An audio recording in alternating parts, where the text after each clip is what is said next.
firstly, Mike, thank you for talking to us. Probably one of our most famous Tranmere Rovers fans. Uh, what's it like as a referee who's refereed at Wembley, watching his club play at Wembley? Yeah, it's nice. I mean, because you know what the surroundings are like downstairs. I know what the players are kind of going through, but it's just nice just to change the view basically when I'm watching a game rather than refereeing. So it's nice to be a supporter. Pity we can't get there more often, to be honest with you. What's it like? Because you've been on the pitch as a referee. What's the atmosphere like when that ground's full? Yeah, I've been lucky when it's full, so it is really good. It's probably better than the old Wembley. It's more of an atmosphere. The old one, the fans were too far away, to be honest with you, with the greyhound track around the stadium. But no, it is good. The atmosphere is great, and it's just a pity that we can't get anybody in a couple of weeks' time. Would have been ideal, especially with the amount of supporters that the away team that Sunderland would have brought, I guess. And what a draw too. Rovers have done it the hard way to get this far. They've done Oxford, our old cup enemy Peterborough. We've done them, Leicester, Man City, and now it doesn't get any harder than Sunderland in the cup final. Yeah, I think they're probably the favourites to start off with, Sunderland in the whole tournament before we kicked off with it. But I think both clubs, to be honest with you, it's just a bonus if they win it. I think ideally both clubs would rather not win it and get promoted. I think both teams need promotion this year, Sunderland and Tranmere, to be honest with you. Just to be a nice day out and fingers crossed we can get the result. You've been a Tranmere fan for many years, but did you go to the previous games when we won this trophy over 30 years ago? No, I never actually, because I kind of went through a phase of, I wouldn't say not supporting them, but not going. Obviously, with the football took off in probably late 80s, early 90s, so I had to concentrate more on that, to be honest with you. So we focused on that for a few years. But I went to the old Mercantile Credit Classic all them years ago when we ended up doing pretty well down there. And that was the first taste we had when Muri scored a couple of goals down there. So it was nice. It was nice. And for the Tranmere fans of today who missed out on that rich period of the club, how important is it for the fans to sit back and think, hang on, we've been to Wembley now. This is going to be the fourth time in just under 4 years. We waited almost 30 years 20 years since the cup final in 2000. We waited 20 years to get back there again. How important is it for those fans to embrace this and really drink it in? Well, I think they're going to enjoy it, as I say, we don't get that often. But you know, if you look at the bigger picture, all the teams in League One and League Two, and the Conference, when we're in the Conference, there's not many teams get there. You know, there's probably a handful of teams that are going to get to the final. Many teams go over and over again to defend the cup in this Papa John's thing and in the playoff finals. But I think to get there as many times as we have over the last few years, I think it's ideal. It's like as we say, Prenton Park South, isn't it? And a sweet way to end the season. Could it's been fair to say it's been a pretty rough and bizarre 12 months for Tranmere, from losing Mickey to our demotion to losing Jacko, a rocky period, and then Keith Hills came in and turned it around. It's a shame the fans aren't there, but it's a great way to end what's been a pretty rough 12 months. Yeah, I mean, it was difficult. Obviously, 12 months ago, they're on a decent run. Three away again, I think, with Shrewsbury, Blackpool, and Accrington, I think. And then I think one more win the following day. If we'd have beat Wimbledon away on the Saturday or Rochdale on the Tuesday, we probably would have gone Wimbledon and we wouldn't be talking about a demotion. But you know, things have got to move on. You've just got to take it on the chin, unfortunately. And I think that's what the club have done. Yeah, we lost Mickey, we lost Jacko, and Keith's come in. And the supporters, I think, are behind him. I think there was a lot of people early doors were a bit sceptical of the appointment, but you can't knock what he's done. The only downside is when they had supporters back in the ground, they went and lost both games, didn't they? So it wasn't ideal. So that probably didn't go down well for him. But I think, you know, the bigger picture is if you look at the squad in general, he's probably inherited quite a good squad. I think it's probably the best squad we've got for a long time, to be honest, with strength and depth in all numbers and all positions. As you say, he's just coming out a little bit of salt and pepper too, as he keeps saying with one of his two little Johnny King comments. And I think he's added a few players as well. Danny's come in. And he's done really well for us. So it's really positive, I think. And I think with a bit of luck this year, a few more wins and to get a good run together. And, you know, every club is in the same position. We're all playing Saturday, Tuesday. So it's probably easier to play games rather than to try and do stuff on the with fitness on the pitch. everybody's in the same boat, and just hope that we can all pull together and get over the line.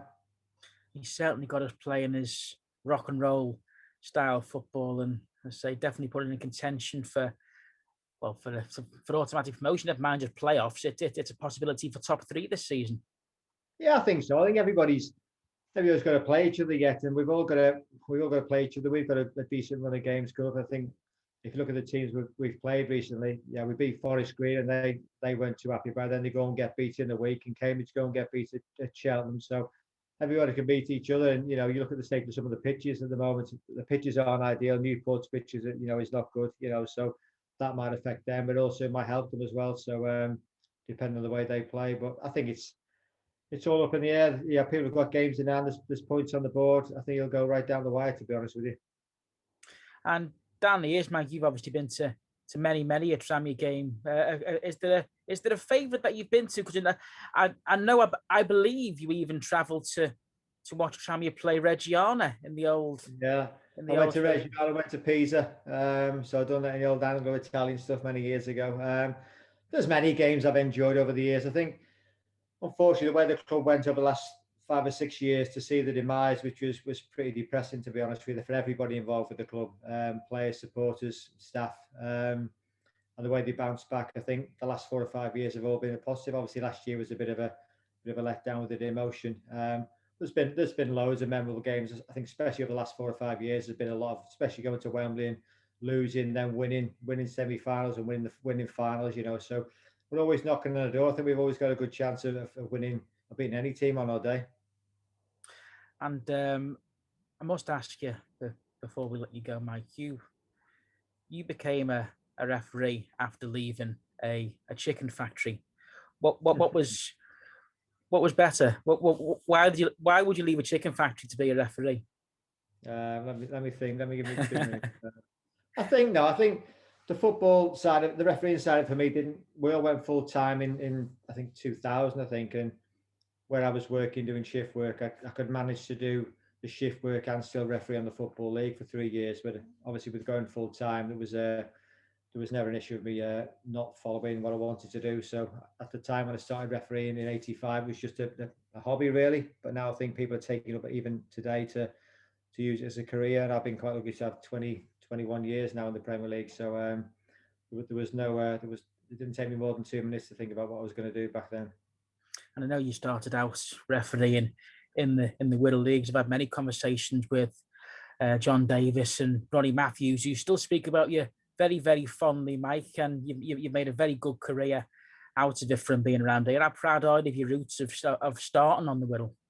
Yeah, I mean, I refereed in Eastern Sunday League when I first started back in '85, I think, under 11s game somewhere, I think down at Heswell. But the way it just all moves forward, I mean, I still keep in touch with quite a lot of the guys who put me through the course. Joe Copeland and Jack Blakemore, they in contact with me on a regular basis. It is nice, to look back over the years, and you've come through some tough leagues. I mean, the Birkenhead Sunday League is not exactly an easy league on the Wirral. It probably was when I was coming through with the likes of the Mitre and the Avenue and then teams that were involved playing down in Birkenhead Park. It was a pretty tough league then. We had the Dock in there as well. We had a lot of really tough teams, and to come through that at my age of 18, 19 and have a bit of a chance of making it was ideal. It was a good learning curve for me then.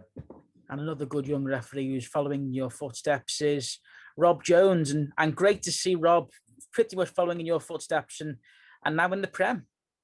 Yeah, he's doing well, Rob. He's done well getting into this position so quick. He's just got to bide his time. It's like when I first got him 20 years ago, I had to bide my time. I had the likes of Paul and Barb and Dunn and Durkin in front of me. You just got to bide your time, just wait for the opportunities. And I think over the next 2 or 3 years, a lot of the refs, including myself, we're all, well, let's say getting to our twilight of our career. We're all probably turning 50. I'm 52. A few of the guys have just turned 50. So we won't be around the next 2 or 3 years, I would have thought. And that's when Rob's going to have to take his chance, I think. And for any young, aspiring referees looking to get involved with the game, have you got a word of advice for them? Yeah, just take your time. Don't be too impatient. When I'm doing interviews or talks with referees associations, I always say, like, don't set your goals too high. If you're a level 5 referee, don't think you want to be a level 2 in like 2 years' time. Just look at the next level and just slow progression. There's got to be bumps on the way, and when you do get the bumps and the bad the bad games and the bad assessments. It's how you react from them. That feedback, to be honest. And quickly back on to Tranmere for 2 seconds before I let you go, Mike. Obviously, the fans have not been able to go to the games this season. They've been having to use the iFollow service. Have you had the pleasure of listening to our dulcet tones this season? I have. My daughter, obviously, she's a season ticket, so she gets them for free when we're at home. And obviously, we paid for the Carlisle one on Tuesday. And I'm thinking I'm at Newcastle tomorrow, so let's just say, I'll be driving to the ground kind of early so I can listen to it. I won't be watching it in the car, but I'll have one eye on it, if you know what I'm saying. So, but no, the coverage is good, to be honest. It's nice just to watch the games. We had the Carlisle people commentating the weekend. To be fair, they were pretty good. You know, they weren't biased towards Carlisle or us. It was really good, to be honest. With some of the feedback's good. And it's nice to have some good co-commentators that I know with Clinton. Obviously, had Macca the other week, which was a bit interesting. But I wouldn't have Macca again. You keep losing when you have Macca, so I wouldn't have them again. I'll text him. I won't tell him to his face. I'll text him that he's a big lad, Macca. I'll text him at all.